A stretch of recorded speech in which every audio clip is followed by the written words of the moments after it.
Hello and welcome to the Greatness Hub Indaba with me, Ngonidzashe Sesemani, your host. The Greatness Hub Indaba is a platform that we get to talk to people from different sectors of our society. Today, my guest is Victor Madzedze, who is an entrepreneur running a car rental and mobility services company. Victor, welcome to the program. Thank you very much, Ngomni, for having me here.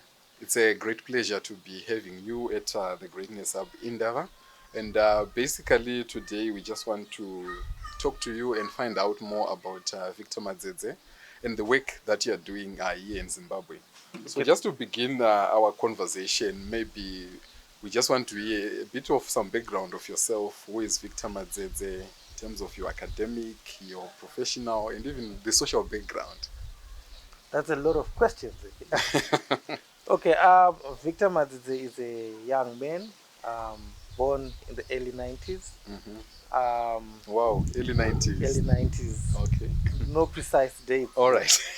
Born in the early 90s. I grew up in Harare, right, in a community called Zarasekwa. Went to a number of schools, notably Belvedere Primary, Christ Ministries High. Went on to do an undergrad in marketing management with MSU. Also went on to do an MBA with MSU. That's really from a professional academic background. But I'm a young person, simple but equally inquisitive, hardworking.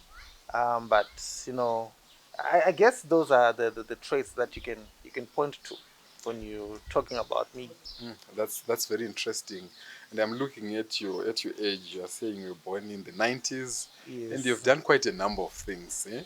You've done an MBA, and usually when people do the MBA degrees, they'll be around maybe 35, 40 going there.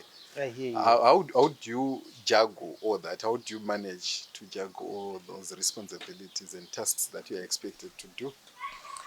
Well, the truth is, it all starts with what I call obsession with an outcome, right? So it really starts in your head to say, what do I want for myself, and what am I really good at, right?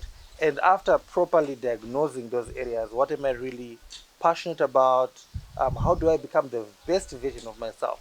Like let's look at the MBA, which I'm still doing, by the way. All right. Okay. It starts by saying, okay, I want to be an entrepreneur of high quality, of high pedigree. And from what I've seen from all the entrepreneurs that I've interacted with, having an MBA gives you a certain network, it gives you a certain clout. It also literally teaches you a lot of technical things to an MBA. And this is me looking from afar and saying, okay, so if I want to be an MBA of Nigel Tanakira's stature, All right. if I want to be an entrepreneur of Nigel Tanakira's stature or Strive Masoa's stature, I may as well take the steps that they took. So it's really obsession with certain outcomes and putting in the work to say, despite this being difficult, I have to do it because this is how I become the best version of myself. Okay. Yeah. So it's all about obsession of Obsession. results at the end of the day. Yes. Asking yourself to say, what is it that I want to do? What kind of a person do I want to become at the end of the day? I think that's very critical. But you mentioned something, you are doing an MBA, but it's something that I think we'll need to discuss later as we go on with, Okay. All with right. our conversation. All right. So who was instrumental in your life in terms of molding you to become the person that you are today? Okay. Of this becomes emotional, but I'll say it anyway. Okay. All right. The person who became very important to me are really three characters. My parents passed on when I was very young. My mother passed on when I was 7, and my father passed on when I was 8. All right. And my aunt then took me in, my father's sister, right? And she's the one who raised me since I was 8 years old. And in terms of values, discipline, Christianity, respecting God, you know, applying yourself. My aunt would leave no stone unturned. Yeah. She would make sure that you push your academics there, but you also go to church, All but right. you also have good values. You're respectable. And I think my aunt came in very handy in terms of my molding. I'll also say my grandmother, my mother's mom, who passed on quite recently. I would like to believe that that's possibly the most genius woman I've ever met. Oh, wow. In terms of my grandmother, taught me how to save money. She always said, of every penny that you get, you should put a portion on the side. And she taught me to, in as much as it was not technically explained like how the MBA would say it, but she used to teach me that you don't put your money in one place, you All put it right. in different areas. So in essence, my grandmother was my first business consultant. All right.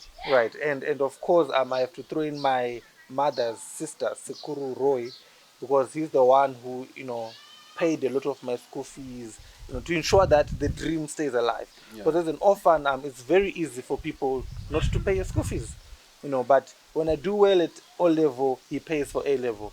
When I do well at A level, he pays for university. And those three characters that I have mentioned are possibly the most important people in my life. So that's interesting, and I'm very happy that you were also privileged to have some people to take care of you after your parents passed on. So, besides the people that you grew up with, who were your guardians, Okay. who else is your role model, or do you have any other mentors? Okay. Well, the issue of role models becomes very important because I'm a product of such. I do have business role models, right? Um, in popularly like people like Steve Jobs, the creative genius he is. I think that's a man I idolize how he used to, operate in terms of building that Apple machine. Okay. Someone like Phil Knight, the founder of Nike, in terms of the marketing genius he is, bringing in great athletes like Michael Jordan to endorse his brand. I think he's one of the greatest marketing people ever, and in terms of idolization. All right. But in terms of mentorship itself, I'll throw in Ngonidzashe All right. in the conversation because coming out of university at 23 with my high ego after graduating top of class with a first class degree. He took me in and said, young man, I want to train you. But this training is going to be different. This is not like your graduate traineeship where you start from ground zero up. All right. I'm going to train you. It's almost like a entrepreneurship for dummies. So this man would give me, departments to run All right. with no experience. He gave me marketing department to run, one of the most difficult departments Yeah, you can sure. ever run in an organization. And I was accountable for marketing at board level. I was presenting at a board Okay. at the age of 23, which had, Yeah. seasoned Sure. people who have worked internationally, and I was accountable to these people. And this then, exposed me to the technical side of business, operations, management. And the natural course for that was only for me to become a business owner and an entrepreneur by myself. So, in terms of mentorship, I would say Mr. Ngonidzashe is one of the key people that have shaped my business construction. I also throw in Lindu Tebe. She's the group marketing manager for NNB Bank. All right. In terms of my growth in terms of business, especially with marketing and brands, she's always been someone I call a sister. This is a person who can call me randomly and say, Victor, what are you doing with our brand on Facebook? You are messing our brand up. Okay. And she'll say, but instead of saying that, she'll then say, this is how we do it correctly. Okay. Create a brand manual, Alright. create brand consistency, and I would be accountable to her. Even though it's my initiative, I'll be accountable to her whilst her trying to have me create the best brand out there. And those are easily my mentors. Okay. Yeah. So, from what you have been saying, I think I've learned one thing to say in life: you may not have one mentor. So Yeah. you need to have maybe different mentors depending on what you want to do. You can have a business mentor, you can have a general mentor, someone maybe focusing also on etiquette and grooming. I could throw in an example in there. the popular story of the former Reserve Bank governor Gideon Gono. Um, in as much as he is a businessman and in economist of higher street, Yeah. when he wanted to be physically fit, he went and got Temba Muliswa, Yeah. who's a physical fit individual himself, and he mentored him in that area. Imagine a Reserve Bank governor, someone with businesses and all that, he would still take himself down to go to be mentored by someone, but in that area he needs growth. And anyone you can have a mentor in, as long as it's an area where you need growth. It's equally important for you to find someone who can guide you in that area. This is getting interesting. If you are just joining us, this is the Greatness Hub Indaba with me, Ngonidzashe Sesemani. It's time for us to take a short break.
Welcome back to the Greatness Hub Indaba with me, Ngonidzashe Sesemani, your host. Victor, proceeding with our conversation, you are a millennial entrepreneur. Yes. And you are a business strategist. Yes. Take us through that. What kind of business are you doing? We have seen on Facebook, we have heard even on radio, even on national radio. Yes. And I remember at one point watching one of your videos where you were being interviewed about the business that you are doing. We have heard of Yarutso. Maybe you can take us through your entrepreneurial, task portfolio. Okay. So we do because it's obviously not an individual. Even though I'm the face of it, we run a car rental company called Yarutso Mobility Group. Okay. And this company is a company that I started in the year 2019 in August, which means we are 1 year 3 months now. This business really stemmed from what I'll call an aha moment. All right. When someone randomly said, Victor, can I borrow your car? And I said, are you paying for it? And they said yes. And initially I was, okay, I don't want with my car, it's impersonal. Why do you want to, But it then hit me that if there's an individual who's willing to hire out my vehicle, what it means is that there is a mobility gap where people in this area, in the context of this conversation, this is Harare, people in Harare do not have access to vehicles easily that they can, hire out and do their errands, travels and all that. And that prompted to say, how about we try and solve this problem? Right? So we then structured to say, let's hire out vehicles to people and let's put it, and let's do it right. Let's not be saying what type of problem solver. Let's do it with a brand. Let's do it with consistency. Let's do it with service. And let's do it wholeheartedly, right? And that's how Yarutso Mobility Solutions came. So this is a company which runs different services, car rentals being one of them, where people from across the world, New Zealand, Zimbabwe, New Zealand, UK, even Zimbabwe, can come to our offices and hire different cars that they need, and they can then travel wherever they want to. And we say ensuring convenience in travel, because that's what we do. We solve your travel problems, and that's what we are. Okay. So how has been the response? Because car rental business in the context of Zimbabwe, or even in the context of Africa, people, they think that it's something that can be done or that can be successful only in Western countries. Our people, they think that going out there and hiring a car, it's kind of an African. How has been the response? To be fair with you, that's where the role of brand strategy comes into place, because our role as business and as an entrepreneur is to unbundle the myth, to say it is actually comfortable for you to hire a car if you want one. Do not shy away from that, because it solves your problem. Yes. The response rate has been amazing, to be fair with you, such that I think in Harare, we are possibly a top 5 brand in terms of car rental. We are top of the mind. If you're looking anyone, we have people come from Australia, as I indicated, UK, when they arrive into Zimbabwe and they want a car, their friends refer them to Yaruso. Their Facebook indicates their leeway to Yaruso.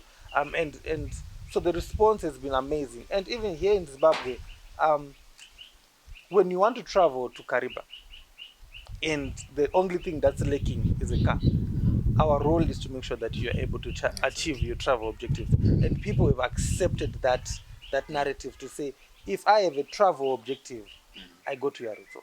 All right, fine. So, besides car rental as a group company, do you have any other divisions or any other businesses that you run under that banner? That banner. Yeah. Yes. So our car rental business, our mobility solutions business, is subdivided into 3 strategic focus areas. Car rental being the one that's easy to speak about, because it's a mass market type of product. All right. We've also recently got into what we call asset financing, right? So because people come to us and say, Victor, I want to hire a car, but Victor, I want to own a car, but I can't keep on hiring every single day. It becomes very expensive. So we said, okay, we'll solve that problem by financing you. So if, let's say, you want a Honda Fit 2010, Yaruto can actually go buy that car for you. Then, spread your payments over, let's say, 7 months, and you pay monthly. So we are now into Yaruto vehicle financing, right? Alright. And that's a new division that recently came out, right? Then we also have an event side, because you see, car rental is highly tied to a lot of events. You hire a car to go for a date, you hire a car to go for a picnic. So we then said, how about we then also offer those services? So we then do picnics for people, we do events, we do activations, all these services that are also tied to car rental and the various byproducts of them. We also occupy that space. Okay, fine. I'm thrilled by the fact that you are still young, I hear and you. you started you get into business Yes. when you're still young. What message can you send to young people who are out there who would want to start their businesses? For instance, you said for car rental, side, you started with your own vehicle. Yes. What message can you give to young people who are out there to say if they want to start their own initiatives? Because most of the times, people would say, I don't have capital, and namari yekutanga business. Yes. Where do I get the capital? Okay. I think people really need to apply themselves, right? Why I say so is that I'll start by using myself as an example. Gone, in as much as we say I started with one car, the reality is that in as much as we had one car, we were providing numerous cars to people. All right. Right. What am I saying? Someone will say, Victor, I want a Nissan Extra, but look at Victor, it doesn't have a Nissan Extra. Right. So we then said, how do we beat this capital issue? How do we solve this issue where people are demanding these services and we do not have the asset base, right, for that? And that's how we then said, okay, let's go to Ngoni. Ngoni, you have a car, you have a Nissan Extra. Ngoni, can we not devise some form of profit structure where we can use your vehicle to be able to service this client, right? As you make your money, I also save my money to buy a car for myself, right? And we then, that's how we beat the capital hump, because we couldn't afford Nissan Extras and Honda CR-Vs last year, but we were so providing these cars through asset sharing, you know, and we were able to beat the capital question. And now we have been able to procure our own cars. Merely, we could have stopped and say, we'll wait until we get 10,000 US dollars to buy a Nissan Extra in the Honda CR-V. But we said we will solve this capital question by innovating around it. And that's the story. People need to innovate around there are numerous services that you can start with no capital. It's all about innovation. Yeah, you could run a media company and own no camera, right? And provide the service, and one day you have enough money to start your own studio, right? And I think that's how people need to apply themselves. So it's all about using what you have to get or to reach where you want at the end of the day. Yes. I think we need to take a short break. Okay.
Welcome back to the Greatness Hub Indaba with me, Ngonidzashe Sesemani, your host. Like I said, today in the studio I'm joined by Victor Madzedze, who is a young entrepreneur and business strategist. Victor, you know, we are in the midst of a COVID-19 pandemic, and it has brought its own challenges and consequences towards businesses. And it's also public knowledge that we are having an economic crisis in Zimbabwe. How has it been, and what are some of the challenges that you have faced as a business, and how have you adapted or mitigated those challenges? Well, challenges will always surely be there. Even Adam and Eve faced challenges in the Bible. You know, Moses, you can't even start with him. So challenges are almost the package that human beings are tied with.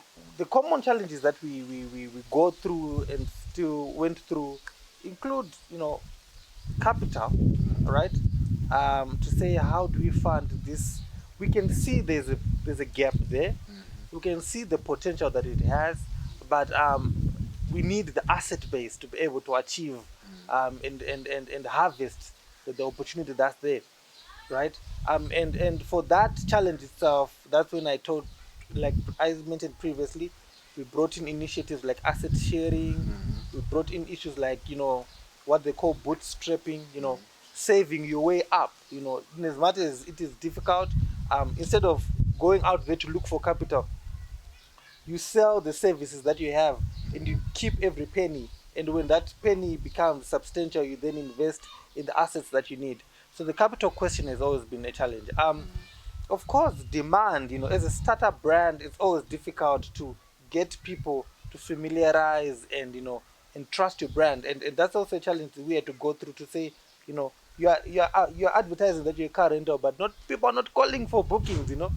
And of course, how we had to also beat that one is that we had to be consistent and keep pushing, and advertise in unfamiliar places, engage brand ambassadors, and be aggressive with our marketing.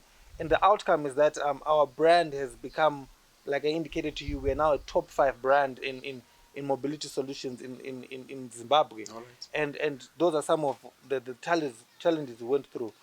Um, Even a team, you want to get people to come on your team, but you don't have the money to pay them. Yeah, You know, exactly.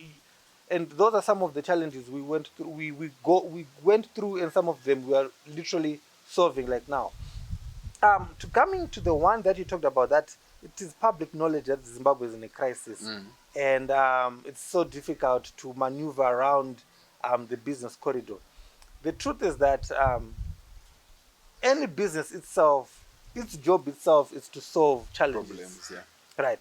So I look at Zimbabwe and say, if these are the problems that we have, the influx of solar companies was because we had an electricity problem. Exactly. The influx of bore drilling companies is that because we had an inefficient water system in Zimbabwe, right? And so that's how it works. Our job is to look at the challenges that are out there and not mourn and praise them and say these things are hard. We come from an outlook that says, if these are the challenges that are out there, how do we become part of the solution? Exactly. So Right. what I'm getting from you is that business is all about addressing challenges. So it's high time that we now need to change the narrative and say, if these are the challenges that we have, if these are the problems that we have as a country, there are opportunities that are there that we need to then exploit. And at the end of the day, make a profit. Yeah, I often say this to my wife, Rufaro, which would be strange if I finish this interview without mentioning her. Okay, yeah. I always say to Rufaro, let's list all the problems that we have in this country, all of them. That the ones that, is it cash shortages? Is it mobility services? Is it and we then say, as Yaruto, what role can we play in solving each Those of these challenges. problems? Yes. And that's literally our creative process in coming up with business ideas. We first list the problem to say, okay, so it is said that people cannot go to Mbaremsika to access their veggies. So what is it that we have? We have cars. So how about we start a delivery company? Exactly. So instead of looking at the problem of not having vegetables and saying we are not going to eat, we then say, let's be part of the problem, the problem solving mechanism. Let's be the solution. Yeah, exactly. Yeah. That's interesting. I think that's the kind of message that we now need to send to people out there, to say, if you want to start a business, look at the environment around you, scan the challenges that are there, come up with solutions, and at the end of the day, make money out of that. Out of that, yes. So what are some of the lessons? Already I think we have touched on those. What are some of the lessons that you have learned throughout the whole process of doing business? Look, the lessons are very, very there are a lot actually, but I'll try to break them maybe into 2 or 3. Firstly, business is a long-term game. So if you're looking at quick wins, quick profits, business may not necessarily. exactly. If that's what we call hustling, arbitrage. You see an opportunity there, you then take it there and put it there. That's not business. That's arbitrage. Business is a long game. It's about problem identification, real life solutions, and monetizing solutions. That's business. Business is about monetizing solutions, so it's a long term game. The second point I would throw in there is that business, for you to be very, very effective, you need a very reliable team, right? Yaruto has a team of 5 people, and this is one of the most upbeat teams you could ever meet. They're always on their toes, and the lesson there is that hire for success. Don't hire for friendship. Exactly. Don't hire because it's your cousin. Hire for potential. Hire people who are inquisitive, curious, who also move with the same vision that you have, And I think those are some of the key lessons that Yes. hire people who can move. As a matter of fact, there's a saying that says hire people who are smarter than you, which is so difficult for Africans to hire people because they want Yeah. to be the smart one, you know. Exactly. But hire people who are smarter than you. I think those are some of the key lessons that I get. And maybe to throw in there, you know, keep your money, invest your money. Not all profit is meant to be squandered, you know. You know, if you invest in a project, the little money that you have, put it to the side and try and grow it. I think that would be my takeaway from business itself. And mentorship. Key is mentorship. Mentorship. I could never ever overemphasize on mentorship. Greatest Hub itself is a life coaching, business coaching, and Consultants company. Yeah. consultancy company. And not that I'm trying to market you, but I would encourage people to actually engage your services, because these are the things that, you know, high scale, high growth, high performance businesses invest in, and people should do that. Yeah, I think you have mentioned when we started our in conversation, we were saying you are obsessed, you know, with results. So one thing that I learned from you as we're having this conversation is to say, at the end of the day, what's important are results. You can hire your cousin, yes, you can hire your friend, but if that person doesn't have any expertise, at the end of the day, you will not realize any results. We are getting into the end of our conversation. Any words of wisdom, advice to people out there? Yeah, I think we've tried to exhaust a lot of them. But as I indicated, I have a very growing up as an orphan myself. I find it very important to put this message to young people, especially those who are underprivileged. You can be the best version of yourself, Exactly. despite what the future looks like. You know, engage, talk to people. If there are people that you see as successful by your own vision, you know, I would tell you this. My aspiration for success started when I saw Tom Bambo on Studio 263 and said, I want to be like that man. Okay. Right. And, you know, sitting where I was sitting, standing where I was standing, I had no business having that dream. But you can be, you know, as long as you apply yourself and try to be the best version of yourself.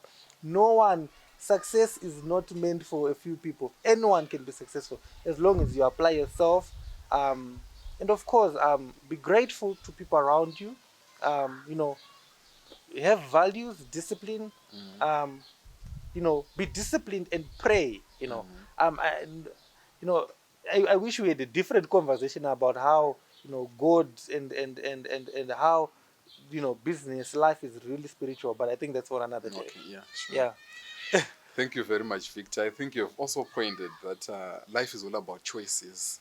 The decisions that you make on a day-to-day basis, they actually determine how far you're going to go with your life. And you have said you are the best version of yourself. Yeah. Victor, it was very interesting having a conversation with you. It was very interesting also to have a conversation with you. Thank you. That was the Greatness Hub Indaba with me, Ngonidzashe Sesemani. Please like our Facebook, our Instagram, Twitter, and our YouTube channel. Until we meet next time. Thank you.